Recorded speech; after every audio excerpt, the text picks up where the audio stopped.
सुनिए प्रेमचंद की प्रसिद्ध कहानी पूस की रात। हल्कू ने आकर स्त्री से कहा, सहना आया है, लाओ जो रुपए रखे हैं उसे दे दूं, किसी तरह गला तो छूटे। मुन्नी झाड़ू लगा रही थी, पीछे फिरकर बोली, 3 ही तो रुपए हैं, दे दोगे तो कंबल कहाँ से आवेगा। माघ पूस की रात हार में कैसे कटेगी, उससे कह दो, फसल पर दे देंगे, अभी नहीं। हल्कू एक क्षण अनिश्चित दशा में खड़ा रहा। पूस सिर पर आ गया। कंबल के बिना हार में रात को किसी तरह नहीं जा सकता, मगर सहना मानेगा नहीं, घुड़कियां जमावेगा, गालियां देगा, बला से जाड़ों में मरेंगे, बला तो सिर से टल जाएगी। यह सोचता हुआ वह अपना भारी भरकम डील लिए हुए, जो उसके नाम को झूठ सिद्ध करता था, स्त्री के समीप आ गया और खुशामद करके बोला, ला दे दे, गला तो छूटे, कंबल के लिए कोई दूसरा उपाय सोचूंगा। मुन्नी उसके पास से दूर हट गई और आंखें तैरती हुई बोली, कर चुके दूसरा उपाय, जरा सुनो तो, कौन सा उपाय करोगे। कोई खरा दे देगा कंबल, न जाने कितनी बाकी है, जो किसी तरह चुकने ही नहीं आती। मैं कहती हूँ तुम क्यों नहीं खेती छोड़ देते, मरमर के काम करो, उपज हो तो बाकी दे दो। चलो छुट्टी हुई, बाकी चुकाने के लिए तो हमारा जन्म हुआ है, पेट के लिए मजूरी करो। ऐसी खेती से बाज आए, मैं रुपए ना दूंगी, ना दूंगी। हल्कू उदास होकर बोला, तो क्या गाली खाऊं। मुन्नी ने तड़प कर कहा, गालियां क्यों देगा, क्या उसका राज है। मगर यह कहने के साथ ही उसकी तनी हुई भौहें ढीली पड़ गई। हल्कू के उस वाक्य में जो कठोर सत्य था, वह मानो भीषण जंतु की भांति उसे घूर रहा था। उसने जाकर आले पर से रुपए निकाले और लाकर हल्कू के हाथ पर रख दिए। फिर बोली, तुम छोड़ दो अब किसी खेती, मजूरी में सुख से एक रोटी तो खाने को मिलेगी, किसी की धौंस तो न रहेगी। अच्छी खेती है, मजूरी करके लाओ, वह भी उसी में झोंक दो, उस पर धौंस। हल्कू ने रुपए लिए और इस तरह बाहर निकला मानो अपना हृदय निकाल कर देने जा रहा हो। उसने मजूरी से एक एक पैसा काट काट कर 3 रुपए कंबल के लिए जमा किए थे। वो आज निकले जा रहे थे। एक एक पग के साथ उसका मस्तिष्क अपनी दीनता के भार से दबा जा रहा था। पूस की अंधेरी रात, आकाश पर तारे भी ठुठुरते हुए मालूम होते थे। हल्कू अपने खेतों के किनारे ऊख के पत्तों की एक छतरी के नीचे बांस के खटोले पर अपनी पुरानी गाढ़े की चादर ओढ़े पड़ा कांप रहा था। खाट के नीचे उसका संगी कुत्ता जबरा पेट में मुंह डाले सर्दी से कूं कूं कर रहा था। दो में से एक को भी नींद न थी। हल्कू ने घुटनियों को गर्दन में चिपकाए हुए कहा, क्यों जबरा, जाड़ा लगता है। कहता तो था घर में पुआल पर लेट रहे, तो यहाँ क्या लेने आए थे। अब खाओ ठंड, मैं क्या करूँ। जानते थे मैं यहाँ हलवा पूड़ी खाने आ रहा हूँ, दौड़े दौड़े आए, आगे आगे चले आए, अब रो नानी के नाम को। जबरा ने पड़े पड़े दुम हिलाई और अपनी कुकू को दीर्घ बनाता हुआ एक बार जम्हाई लेकर चुप हो गया। उसकी श्वान बुद्धि ने शायद ताड़ लिया, स्वामी को मेरी कुकू से नींद नहीं आ रही है। हल्कू ने हाथ निकालकर जबरा की ठंडी पीठ को सहलाते हुए कहा, कल से मत आना मेरे साथ, नहीं तो ठंडे हो जाओगे। क्या राण पछुआ न जाने कहाँ से बर्फ लिए आ रही है। उठूं फिर एक चिलम भरूं, किसी तरह रात तो कटे। 8 चिलम तो पी चुका। यह खेती का मजा है। और एक एक भगवान ऐसे पड़े हैं जिनके पास जाड़ा जाए तो गर्मी से घबरा कर भागे। मोटे मोटे गद्दे, लिहाफ, कंबल, मजाल है जाड़े का गुजर हो जाए। तकदीर की खूबी, मजूरी हम करें, मजा दूसरे लूटें। हल्कू उठा, गड्ढे में से जरा सी आग निकालकर चिलम भरी। जबरा भी उठ बैठा। हल्कू ने चिलम पीते हुए कहा, पिएगा चिलम, जाड़ा तो क्या जाता है, जरा मन बदल जाता है। जबरा ने उसके मुंह की ओर प्रेम से छलकती हुई आंखों से देखा। हल्कू, आ जाओ, जाड़ा खा ले, कल से मैं यहाँ पुआल बिछा दूंगा, उसी में घुसकर बैठना, तब जाड़ा ना लगेगा। जबरा ने अपने पंजे अपनी घुटनियों पर रख दिए और उसके मुंह के पास अपना मुंह ले गया। हल्कू को उसकी गर्म सांस लगी। चिलम पीकर हल्कू फिर लेटा और निश्चय करके लेटा कि चाहे कुछ भी हो, अब की सो जाऊंगा। फिर एक ही क्षण में उसके हृदय में कंपन होने लगा। फिर इस करवट लेटता तो कभी उस करवट पर जाड़ा किसी पिशाच की भांति उसकी छाती को दबाए हुए था। जब किसी तरह न रहा गया तो उसने जबरा को धीरे से उठाया और उसके सिर को थपथपाकर उसे अपनी गोद में सुला लिया। कुत्ते की देह से जाने कैसी दुर्गंध आ रही थी, पर वह उसे अपनी गोद में चिपटाए हुए ऐसे सुख का अनुभव कर रहा था कि मानो महीनों से उसे ना मिला था।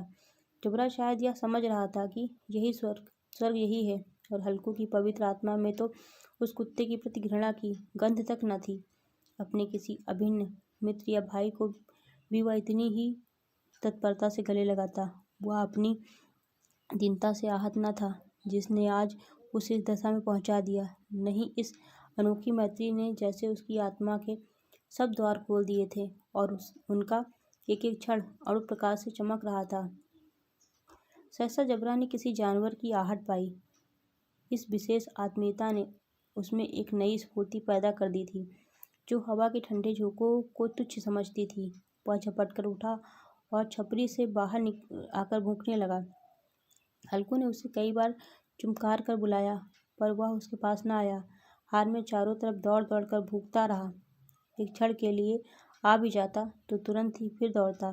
कर्तव्य उसके हृदय में अरमान की भांति ही उछल रहा था। 1 घंटा और गुजर गया। रात ने शीत को हवा से धधकना शुरू किया। हल्कू उठ बैठा और दोनों घुटनों को छाती से मिलाकर सिर को उसमें छुपा लिया। फिर भी ठंड कम न हुई। ऐसा जान पड़ता था सारा रक्त जम गया है, धमनियों में रक्त की तरह हिम बह रहा है। उसने झुककर आकाश की ओर देखा। अभी कितनी रात बाकी है। सप्तऋषि अभी आकाश में आधे भी नहीं चढ़े। ऊपर आ जाएंगे तब कहीं सवेरा होगा। अभी पैर से ऊपर रात है। हल्कू के खेत से कोई एक गोली के टप्पे पर आमों का एक बाग था।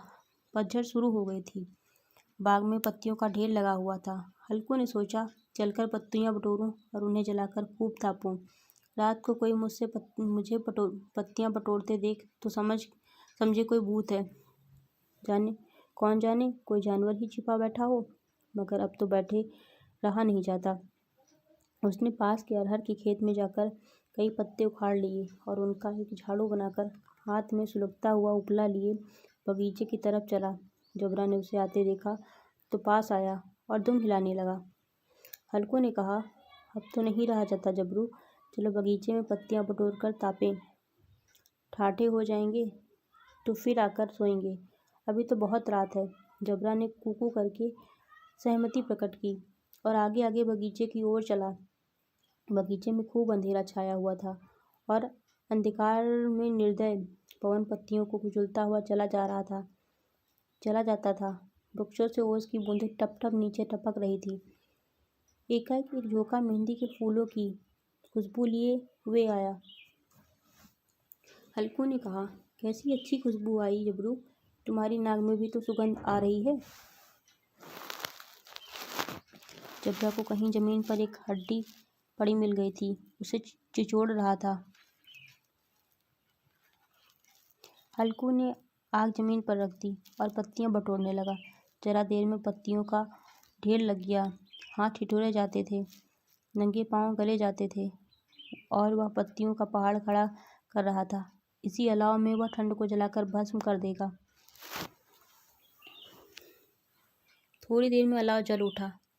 उसकी लौ ऊपर वाले वृक्ष की पत्तियों को छू छू कर भागने लगी।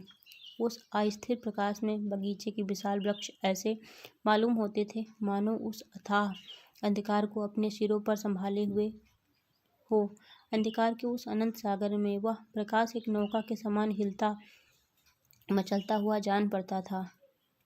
हल्कू अलाव के सामने बैठा आग ताप रहा था। एक क्षण में उसने दोहर उतारकर बगल में दबा ली, दोनों पांव फैला दिए मानो ठंड को ललकार रहा हो। तेरे जी में जो आए सो कर। ठंड की असीम शक्ति पर विजय पाकर वह विजय गर्भ को हृदय में छिपा न सकता था। उसने जबरा से कहा, क्यों जब्बर, अब ठंड नहीं लग रही है? जब्बर ने कू करके मानो कहा, अब क्या ठंड लगती ही रहेगी? पहले तो यह उपाय न सूझा। नहीं, इतनी ठंड क्यों खाते? जब्बर ने पूछ हिलाई।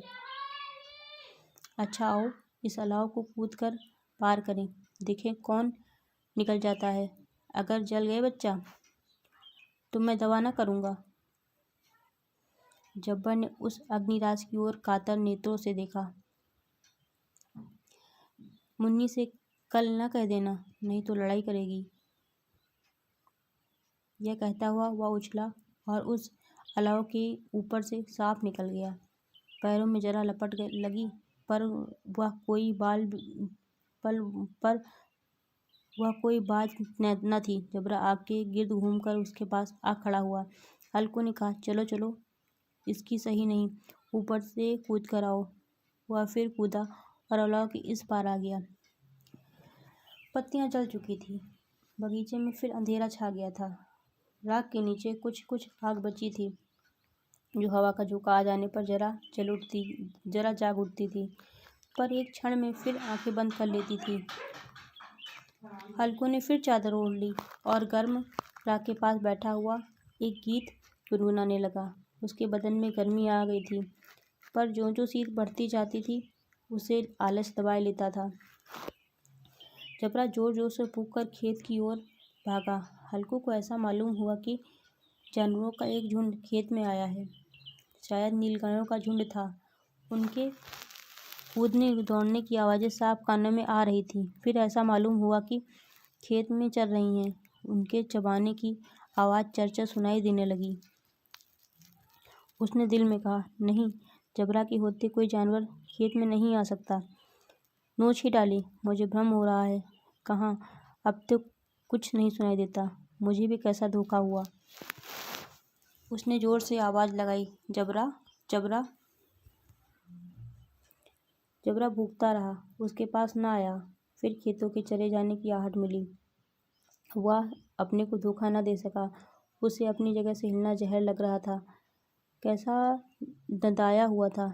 इस जाड़े पाले में खेत में जाना, जानवरों के पीछे दौड़ना असहाय जान पड़ा।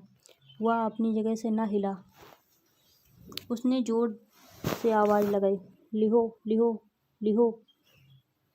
जबरा फिर भूख उठा। जानवर खेत चर रहे थे। फसल तैयार है। कैसी अच्छी खेती थी, पर ये दुष्ट जानवर उसका सर्वनाश किए डालते हैं। हल्कू पक्का इरादा करके उठा और 2-3 कदम चला, पर एकाएक हवा का ऐसा ठंडा चुभने वाला बिच्छू के डंक सा झोंका लगा कि वह फिर बुझते हुए अलाव के पास आ बैठा और राख को कुरेद कर अपनी ठंडे देह को गरमाने लगा। जबरा अपना गला फाड़ डालता था। नीलगायें खेत का सफाया किए डालती थी और हल्कू गर्म राख के पास शांत बैठा हुआ था। अकर्मण्यता ने रस्सियों की भांति उसे चारों तरफ से जकड़ लिया था। उसी राख के पास गर्म जमीन पर वह चादर ओढ़ कर सो गया। सवेरे जब उसकी आँख खुली तब चारों ओर धूप फैल गई थी और मुन्नी कह रही थी, क्या आज सोते ही रहोगे तुम? यहाँ आकर रम गए और उधर सारा खेत चौपट हो गया। हल्कू ने उठकर कहा, क्या तू खेत से होकर आ रही है? मुन्नी बोली, हाँ, सारे खेत का सत्यानाश हो गया। भला ऐसा भी कोई सोता है? तुम्हारे यहाँ मड़ैया डालने से क्या हुआ? हल्कू ने बहाना किया, मैं मरते मरते बचा। तुझे अपनी खेती की पड़ी है। पेट में ऐसा दर्द हुआ कि मैं ही जानता हूँ। दोनों फिर खेत की डांड पर आए। देखा, सारा खेत रौंदा पड़ा हुआ है और जबरा मड़ैया के नीचे चित लेटा है, मानो प्राण ही ना हो। दोनों खेत की दशा देख रहे थे। मुन्नी की मुख पर उदासी छाई थी। हल्कू प्रसन्न था। मुन्नी ने चिंतित होकर कहा, अब मजूरी करके मालगुजारी भरनी पड़ेगी। हल्कू ने प्रसन्न मुख से कहा, रात को ठंड में यहाँ सोना तो ना पड़ेगा। धन्यवाद। आपको प्रेमचंद की यह कहानी कैसी लगी? कृपया कमेंट बॉक्स में बताएं तथा चैनल को सब्सक्राइब करें।